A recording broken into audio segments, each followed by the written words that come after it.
Hermanos amados, el pastor Pedro Saavedra les saluda. Seguimos adelante en esta serie, Cómo el Eterno levanta su edificio. Mientras seguimos viendo la relación especial entre los escritos de Juan y la obra de edificación que Dios realiza, tratando de ver cómo el Eterno levanta su edificio. En la medida que vamos leyendo el Evangelio de Juan, vamos a prestar atención a varias características que nos ayudarán a reconocer y a entender los puntos principales. En primer lugar, en Juan, el tiempo comienza a partir del principio. En la Escritura, la palabra principio se refiere a la eternidad. Puesto que en la eternidad no existe el tiempo, tampoco existe el elemento del tiempo en el Evangelio de Juan, en los escritos de Juan. Así que mantenga esto en mente mientras los lee. Asegúrese de no leer el Evangelio de Juan desde la perspectiva del tiempo.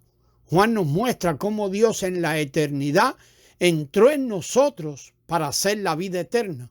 Al igual que la palabra en la eternidad pasada, Él era sin principio ni fin, sin el elemento del tiempo.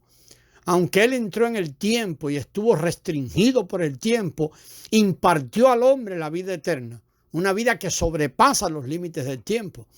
En esta vida eterna no existe el elemento del tiempo.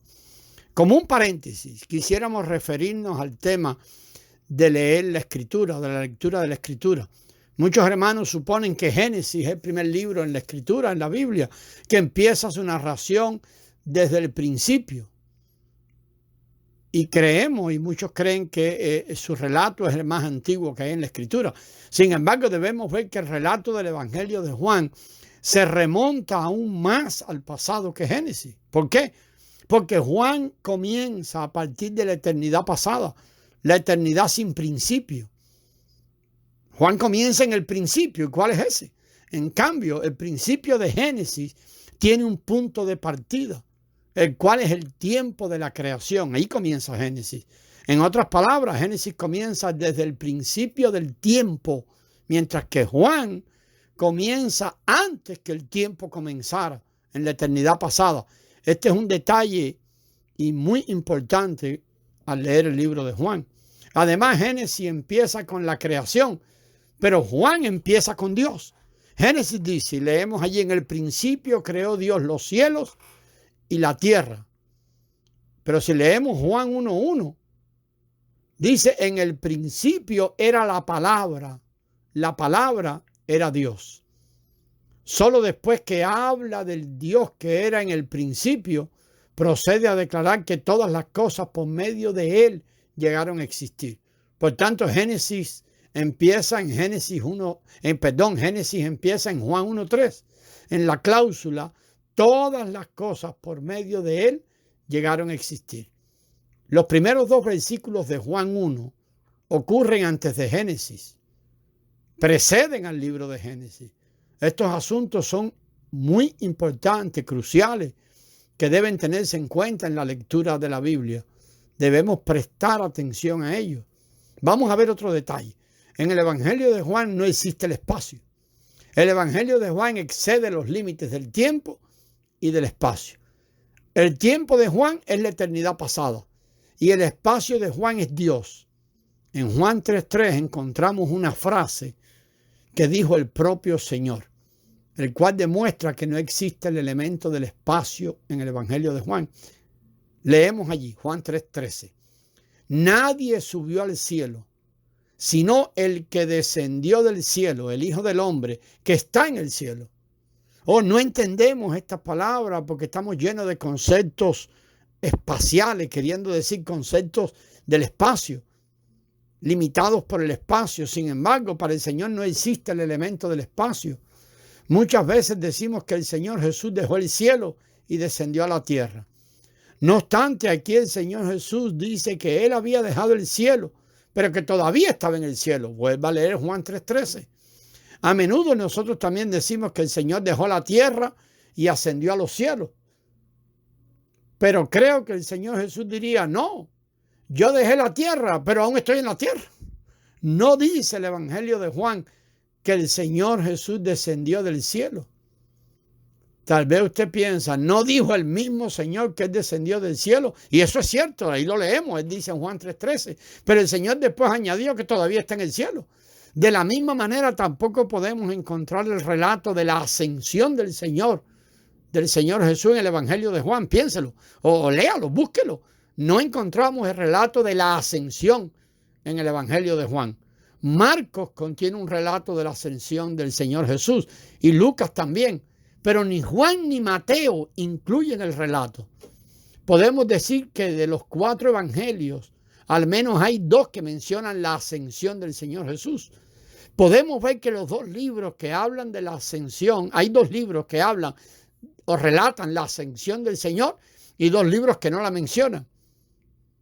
Los que no la mencionan están uno al principio y otro al final de los evangelios. Los 2 libros que la mencionan, uno presenta a Jesús como esclavo y el otro como hombre. Estamos hablando de Marcos y Lucas. Ambos libros apuntan tal vez a asuntos que pudiéramos decir tal vez son menos profundos. En cambio, los 2 libros que no mencionan la ascensión del Señor, uno presenta al Señor como un rey, que es Mateo, mientras que el otro le presenta como Dios, que es Juan. El libro que dice que Él es el rey no solo no menciona la ascensión, sino que dice que Él estará con nosotros hasta la consumación por los siglos de los siglos. Mateo 28:20. No solo dice que no menciona la ascensión, sino que estará con nosotros. Estoy con vosotros todos los días. El comienzo del Evangelio de Mateo dice que el Señor es Emmanuel. Mateo 1:23. Y Emmanuel significa Dios con nosotros. Mateo dice que donde hay 2 o 3 reunidos en el nombre del Señor, allí está Él en medio de ellos. Mateo 18:20.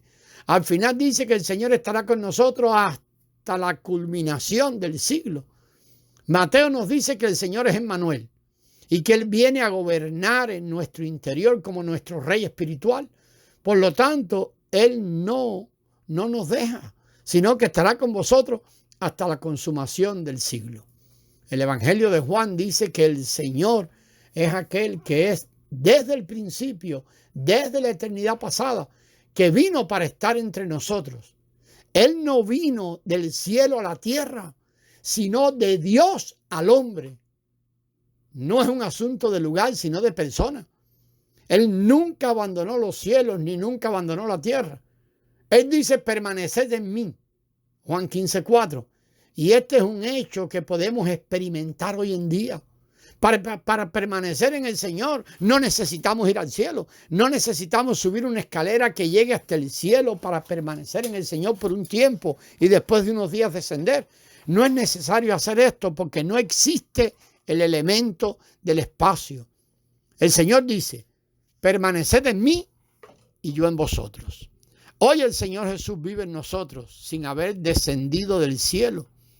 De la misma manera, nosotros vivimos en el Señor sin haber subido una escalera hasta el cielo. ¿Acaso no es lo que dijo el apóstol Pablo, que estamos sentados con Cristo en los lugares celestiales? Efesios 1:3 y también 2:6.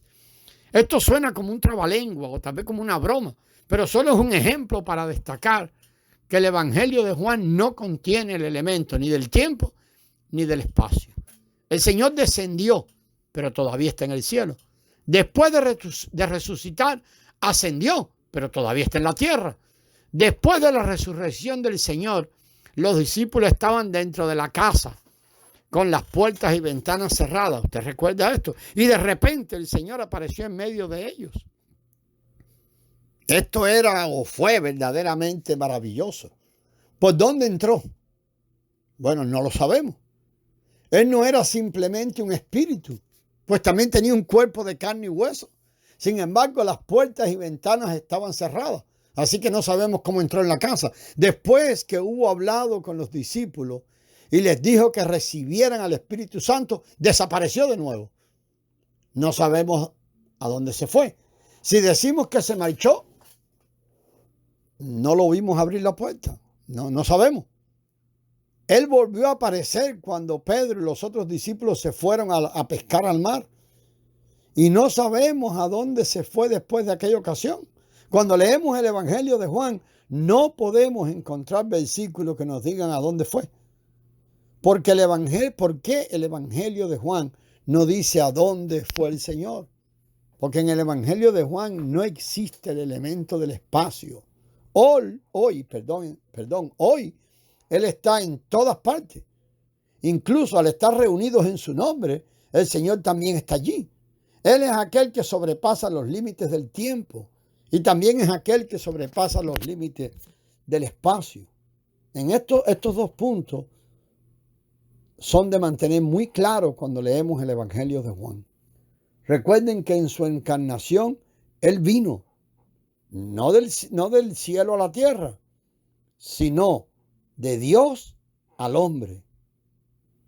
Necesitamos ver lo que esto provocó en la historia. Asimismo, en su muerte y resurrección, Él no fue de la tierra al cielo, sino del hombre a Dios. Los lugares que Juan menciona son personas y no son simplemente lugares. El tercer detalle en el Evangelio de Juan abarca el tema de que la vida está en el Señor. El primer versículo en este libro dice: en el principio era la palabra. Reina Valera usa el verbo. Esto habla acerca del principio de Dios mismo. En el versículo 3 habla de la creación y en el versículo 4 dice que en Él estaba la vida. El universo entero es una historia acerca de la vida y esta vida está en Él. Cuando usted lee Génesis, primero ve la creación y después ve la vida. Esa vida representada por el árbol de la vida en Génesis 2 está en Él. Por favor, amados, prestemos atención a la secuencia de Juan. Juan empieza diciendo que en el principio era Dios. Luego habla acerca de la creación de Dios. Y después nos dice cómo Dios vino para hacer la vida del hombre. Porque la vida estaba en Él. A partir de allí, todo el Evangelio de Juan habla acerca de que la vida está en Él. Y a esto es lo que debemos prestar atención. Como un cuarto detalle, el Evangelio de Juan lo podemos dividir en dos sesiones principales. Una sesión habla acerca de la venida del Señor y la otra de su ida. Y recuerden, una ida que no se fue. Del capítulo 1 al 13 nos habla de la encarnación del Señor, de su venida. En el capítulo 14 parece que hay un giro. Del capítulo 14 hasta el final del libro se nos habla de la muerte y la resurrección del Señor Jesús, de su ida. Sin embargo, recordemos que la venida y la ida del Señor aquí no contienen ni el elemento del tiempo ni del espacio. La encarnación del Señor es la venida de Dios a los hombres para estar entre ellos, la entrada de Dios en el hombre. El propósito de la muerte y la resurrección del Señor es introducir al hombre en Dios. No existe aquí el elemento del espacio ni del lugar. En el capítulo 14 decimos que representa o hay un giro del que vamos a ver en el próximo audio, amados. Gracias y paz.